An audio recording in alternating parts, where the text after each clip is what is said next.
I'm not actually here to do comedy. We're actually selling a hair growth formula. It worked, guys. I'm the after photo.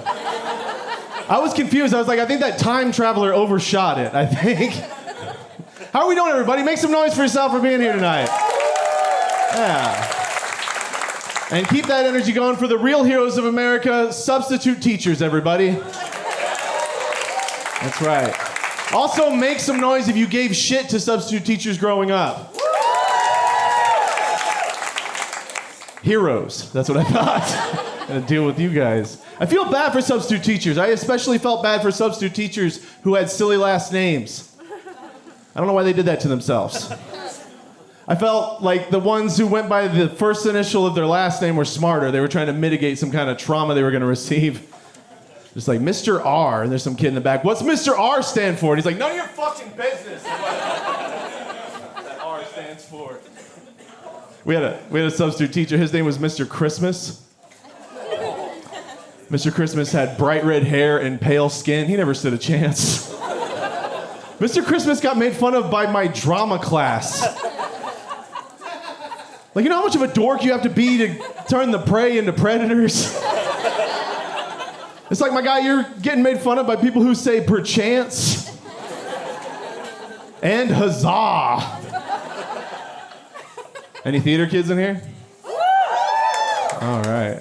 Any neurodivergent people in here? Yeah, that Venn diagram's a circle. That's that's right. Also, there should have been more noise from the comics in the back. I don't know what you guys are. You guys are leaving me hanging here.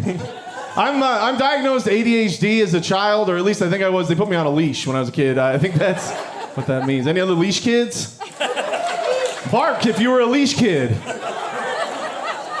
I knew there was a couple of them. They sniffed my butt when I came in. That's how we say hello to each other. No, I think everyone in my generation is neurodivergent now. We're all trying to figure out if we're on the spectrum. We're trying to figure out if we're ADHD. I think the easiest way to cut through the fat is just sit yourself down with Star Wars and Star Trek. Because if you lean more towards Star Wars, you're ADHD. And I'm sorry if this is news for you.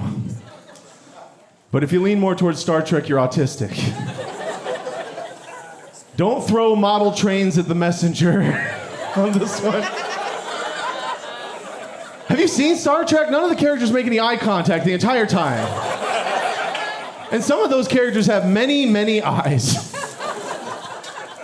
Also think about how Star Wars is told as a story. Star Wars is told the same way an ADHD person will tell you a story. They started in the middle. Takes them a really long time to remember the beginning. And then by the end of it, you're like, why the fuck did I listen to all of this? I'm so confused. I'm in therapy now. Make some noise for therapy, everybody. Yeah. This is a big audience, but I can still hear that it's mostly women, gentlemen. That's mostly ladies. You hear that? It's ladies and then other ladies nudging their boyfriends. That's the only sound I hear right now. That's because there's a lot of dudes out there that are auditing therapy from their girlfriends. I'm sorry, what I meant to say was you're bootlegging therapy from your new mommy. That's what you're doing. All right, got the lady vote in my pocket. No, I'm in therapy now, and I've been looking for therapy for such a long time that all of my targeted ads on Facebook are for therapy. And my favorite one I've seen is just called man therapy. Thank God. Therapy that's not for pussies, am I right, guys? Fuck yeah. They're saying things to attract men with their advertising. They're saying things like, it's trash day for your brain. It's time to clean out those mental gutters.